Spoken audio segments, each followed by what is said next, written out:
Sir जैसा कि हम लोगों को पता है कि आप एक मिशन गायक हैं, आप मिशन के गाने गाते हैं, तो उसमें एक देखा जाए तो ज़्यादातर आप वेद पुराण के बारे में आप गीत गाते हैं। रामायण हुआ, महाभारत हुआ, इसके विषय में आप उसमें गीत गाते हैं। आप तो आप सबसे पहली बात तो आप यादव समाज से ताल्लुक़ रखते हैं, आप यादव समाज से आते हैं। तो उसमें और हमने देखा है कि समाज में यादव लोग सबसे ज़्यादा रामायण अपने घर में करवाते भी हैं, पढ़ते भी हैं।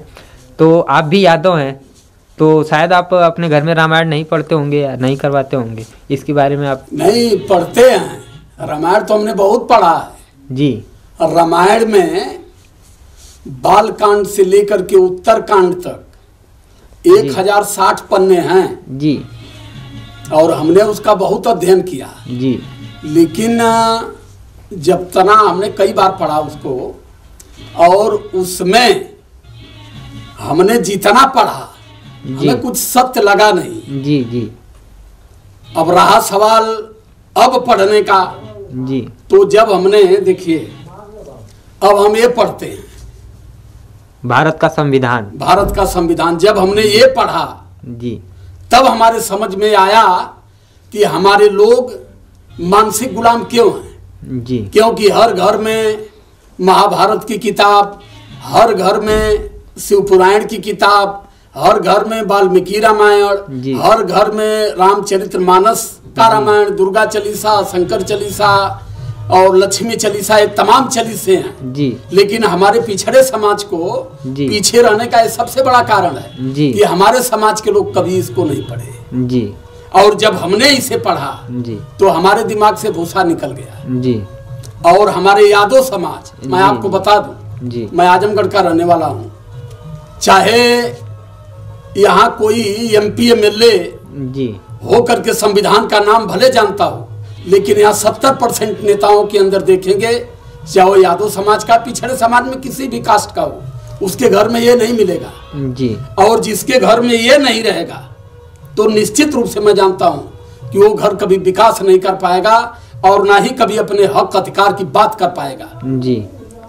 तो क्योंकि सुनिए जी जी, ये भारतीय कॉन्स्टिट्यूशन बाबा साहब ने लिखा और पिछड़े समाज को, 85 मूल निवासियों को उनकी औकात बता दिया कि अगर आप इसका अध्ययन करेंगे जी तो आप सत्ता से दूर नहीं रहेंगे। इसका अध्ययन अगर आप नहीं कर पाए, रामायण महाभारत शिव पुराण का अध्ययन अगर करते रह गए, तो निश्चित रूप से सत्ता आपसे हजारों कोस दूर चला जाएगा। जी। तो आपके हिसाब से घर में वेद पुराण रामायण ये सब ग्रंथ नहीं होने चाहिए, घर में भारत का संविधान रहना चाहिए? बिल्कुल बिल्कुल। ये संविधान, घर में अगर संविधान रहेगा, आपका बेटा संविधान पढ़ेगा, आने वाला जनरेशन संविधान पढ़ेगा, तो जब संविधान पढ़ेंगे तो उनको पता चलेगा कि हमें ये संविधान कौन कौन सा मौलिक अधिकार देता है। जी जी। और हमें अपने जीवन को देश के प्रति किन किन बिंदुओं पर बात करनी है, आंदोलन करना है, और अगर हमारा हक अधिकार कहीं से कोई छीन रहा है या हम उससे वंचित हैं जी, ये लेने की, इसकी लड़ाई लड़ने का सबसे बड़ा ग्रंथ है ये जी। जो इसे पढ़ेगा फिर दुनिया में उसे कुछ पढ़ने की जरूरत नहीं है जी। तो एक तरह से देखा जाए तो ये आपका सामाजिक ग्रंथ है, भारत का संविधान जो है, तो देखा जाए तो ये सामाजिक ग्रंथ है। भाई ये सामाजिक ग्रंथ है, हम सामाजिक लोग हैं जी। तो सामाजिक लोग सामाजिक ग्रंथ पढ़ेंगे तभी उनको सामाजिक नॉलेज होगा। सही बात। तो इसको तो धार्मिक ग्रंथ के साथ भी रख सकते हैं ना, मतलब समाज में भी रहना है आपको। आपके हिसाब से धर्म की परिभाषा क्या होनी चाहिए? देखिए, एक चीज आपको बता दूं जी, राम को इस देश में मर्यादा पुरुषोत्तम भगवान राम कहा गया और उनकी जन्म स्थली अयोध्या बताई गई जी। चूंकि अयोध्या उनकी धर्म स्थली नहीं है जी, अयोध्या एक काल्पनिक नाम है और राम भी काल्पनिक थे जी। अब बहुत पीछे जाऊंगा तो बड़ी समय लग जाएगी, लेकिन अब जहां सवाल धर्म का रहा जी, तो धर्म की परिभाषा क्या है? धर्म जोड़ता है, तोड़ता नहीं है जी। और जिस धर्म में व्यक्ति को ऊंचा बनाया जाए, नीचा बनाया जाए, छोटा बनाया जाए, बड़ा बनाया जाए, धर्म के नाम पर व्यक्ति के मान सम्मान स्वाभिमान और उसके अधिकार से वंचित किया जाए, मैं ऐसे धर्म को मानता नहीं। जी जी, क्योंकि ये जो अधिकार हमें संविधान दिया है, सबसे बड़ा हमारा धर्म ये है। जी, सबसे बड़ा धर्म इस धरती पर कोई है तो मानवता का धर्म है, सद्भाव का धर्म है, प्रेम का धर्म है। जिस धर्म में मानवता नहीं है, जिस धर्म में प्रेम नहीं है, जिस धर्म में सद्भाव नहीं है, जी, उस धर्म की कोई वैल्यू धरती पर नहीं है। तो सर एक तरह देखा जाए तो रामायण में भी तो ऐसा कुछ नहीं लिखा है कि आप आपस में नफरत कीजिए और ऐसा कुछ, ये सब इस सब का भी वर्णन नहीं बात आप सही कहे हैं, रामायण में कुछ नहीं लिखा है, लेकिन रामायण में ये लिखा हुआ है कि खेत जोतने से लड़की पैदा हुई। आदमी का सुनिए पहले हमारी बात। जी जी, रामायण वो क्या संदेश हमें देता है? जी, खेत जोतने से इंसान पैदा होता है, मेघी के पेट से बताते हैं कि मंदोदर पैदा हुई है, जी, उसके बाद कहते हैं कि मछली की पेट से मकरध्वज पैदा होता है। जी, धर्म ग्रंथ इसे कहते हैं, ये है धर्म ग्रंथ जो झूठ की बुनियाद पर बना हो। तो आपके हिसाब से सकारात्मक कुछ भी नहीं है रामायण में? कुछ नहीं है, एकदम टोटल गलत है। रामायण में जो कुछ है पिछड़े 85 मूल निवासियों को गुलाम बनाने का वो एक ग्रंथ है। इसको जितना पढ़ते रहेंगे जी, तो ये अपने हक और अधिकार के बारे में कभी सोच नहीं सकते। इसी के पीछे देवी देवताओं से ही सब कुछ मांगेंगे। जी, तो आपके हिसाब से भारत का संविधान सबको पढ़ना चाहिए? सबको पढ़ना चाहिए, और भारत का संविधान सबसे बड़ा संविधान, पूरी दुनिया का सबसे बड़ा संविधान है। और लोकतंत्र जी, जो इस देश में डेमोक्रेसी है, लोकतंत्र है, जिसके बल पर आप हमसे बात कर रहे हैं, हम यादव समाज के हैं जी, लेकिन आज के 100 साल पीछे जाएंगे तो यादवों की केवल हैसियत इस देश में गुलामी करनी थी जी, गाय भैंस चराने की इनकी जिम्मेदारी थी, पशु पालने का था। इनको हक और अधिकार का कोई मायने नहीं था इनके जीवन में। लेकिन जब एक ग्रंथ आया तो आज के सभी Yadav MP MLA doctor engineer police दरोगा जज वकील सब बनने लगे जी। ये अगर देन है तो केवल इस ग्रंथ की है जी। जिस दिन ये ग्रंथ इस धरती से खत्म होगा उस दिन इस देश का पिछड़ा मूल निवासी पुनः फिर वहीं चला जाएगा जहां 1000 बरस पीछे था। जी, तो आपके हिसाब से अगर दलित समाज भारत का संविधान पढ़े तो और भी आगे जा सकते? बिल्कुल बिल्कुल, मैं सभी लोगों को यही कह रहा हूं कि आप सब कुछ छोड़ करके अगर आपको जीवन में प्रोग्रेस करना है, हक अधिकार की सच्ची लड़ाई लड़ना है, तो इसके लिए आपको इस वेद का, जो मैं इसको धर्म ग्रंथ अपना मानता हूं, जो सबसे बड़ा ग्रंथ है, जो इस देश में समता समानता भाईचारा का संदेश देता है, इसे पढ़ेंगे आप इंसान बन जाएंगे और आपकी पहचान बड़े लोगों में खड़ी होगी। तो ये बात तो आप ऐसे भी कह सकते हैं कि आप भारत का संविधान पढ़िए, इसमें आपके मौलिक अधिकार जो है आपको पता चलेंगे, लेकिन इसके लिए तो आपको धार्मिक ग्रंथ जो हैं उनको कुछ करने की जरूरत नहीं है। मुझे धार्मिक ग्रंथ से कोई एलर्जी नहीं है जी। बस मैं अपने लोगों को सिर्फ ये कह रहा हूँ कि वो सब छोड़िए, इसको पढ़िए बस। तो वो तो जिनके लिए बना है, जो उसको पढ़ता है वो पढ़े जी। हमें जिन्होंने उस ग्रंथ को बनाया है वो उस ग्रंथ को पढ़े। एक चीज और बता दूं, वो ग्रंथ उस समय तैयार किए गए कि जब पिछड़े समाज को शिक्षा से हजारों कोस दूर रखा गया था कि ये न पढ़ेंगे न इसके बारे में समझ पाएंगे जी। तो जो लोग धर्म ग्रंथ बनाए उन लोगों ने हमें बैठा बैठा करके गांव में केवल पढ़ करके सुनाया कि ऐसा है, हम ब्रह्मा के प्रतिनिधि हैं और ब्रह्मा ने हमें स्वयं पैदा किया है और ब्रह्मा ने हमें मुंह से पैदा किया है, तो हम ब्रह्मा की औलाद हैं।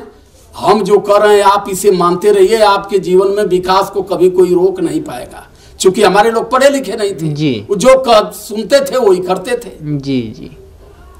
तो ये चीज है। तो आज हमारे लोग, हमारा समाज पढ़ा लिखा हो गया, तो मैं ये कहता हूँ सभी लोगों से अपील पूर्वक कहता हूँ कि इसको पढ़िए। बहुत दिन तक आप लोगों ने रामायण भी पढ़ा, तो थोड़ा सा 2 साल 3 साल आप संविधान का भी अध्ययन करिए जी। तो ये इसको तो आप यूनिवर्सिटी में भी इसको विषय के नाम पे भी कर सकते हैं कि जैसे इसको तो विषय के रूप में चयनित करना चाहिए। सिस्टम का है, सरकार का है जी।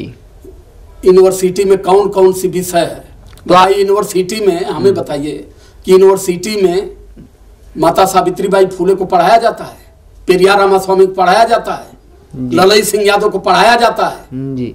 यूनिवर्सिटी में भी पाखंड पढ़ाया जाता है जी। चूंकि यूनिवर्सिटी के बच्चे थोड़े टैलेंट होते हैं जी। इसलिए वहां के लोग जो है कुछ हद तक जी। सामाजिक बात करते हैं, सामाजिक चीज पढ़ाते भी हैं, लेकिन जो पिछड़े मूल निवासियों का मूल इतिहास है वो यूनिवर्सिटी में नहीं पढ़ाया जाता है। जी, मैं इसे मानता हूँ। तो आपके हिसाब से हर एक घर में भारत का संविधान होना चाहिए? बिल्कुल होना चाहिए और यही पढ़ना चाहिए? यही पढ़ना चाहिए, क्योंकि ये संविधान जो पढ़ेगा उसके जीवन में कभी भी किसी भी समय कोई आपत्ति विपत्ति नहीं आएगी। मैं तो कई बार कहा हूँ कि इस देश में अगर कोई पिछड़े समाज की सबसे बड़ी समस्या है जी। तो केवल इस देश का पाखंड और यहाँ के देवी देवता हैं। अगर इस समाज को कभी कुछ मिला है तो इसके वजह से मिला है जी। अगर इस संविधान नहीं रहता तो आज यहाँ पिछड़ा समाज जो है MP MLA नहीं, गांव का मेंबर भी नहीं बनता। लेकिन इस संविधान MP MLA राष्ट्रपति तक बनने का अधिकार दे दिया, लोग बन भी रहे हैं। लेकिन दुख है मुझे क्या कि इसके बल पर तो आदमी सम्मान पा जा रहा है, लेकिन जाके जो इस संविधान के विरोधी हैं उनकी गोद में खेलना शुरू कर देता है। जी। जी। जी, इस बात का मुझे दुख होता है। मैं तो अपने जीवन में ये जाना कि बाबा साहब की देखिए फोटो है जी। इन्होंने अपना संपूर्ण जीवन केवल पिछड़े समाज को समर्पित किया है। जी। शायद ये नहीं होते, इस संविधान नहीं होता तो पिछड़े समाज के लोग कहाँ होते। यही चीज मैं अपने जदवंश को, यादव समाज को बताना चाहता हूँ। ये चंद्रवंशी सूर्यवंशी के चक्कर में पड़े हैं, हम कहाँ से अपनी खानदान खोज रहे हैं जी। इसको नहीं खोज रहे हैं। और इससे जब अपनी खानदान से हटते हैं तो रामायण और ग्रंथों में तलाशते हैं अपने आप को। ग्रंथों से, रामायण से किसी को कुछ मिलने वाला नहीं है। तो आपके हिसाब से हर एक घर में भारत का संविधान होना चाहिए? बिल्कुल होना चाहिए। और यही पढ़ना चाहिए? यही पढ़ना चाहिए, क्योंकि ये संविधान जो पढ़ेगा उसके जीवन में कभी भी किसी भी समय कोई आपत्ति विपत्ति नहीं आएगी। मैं तो कई बार कहा हूँ कि इस देश में अगर कोई पिछड़े समाज की सबसे बड़ी समस्या है जी। तो केवल इस देश का पाखंड और यहाँ के देवी देवता हैं। अगर इस समाज को कभी कुछ मिला है तो इसके वजह से मिला है जी। अगर इस संविधान नहीं रहता तो आज यहाँ पिछड़ा समाज जो है MP MLA नहीं, गांव का मेंबर भी नहीं बनता।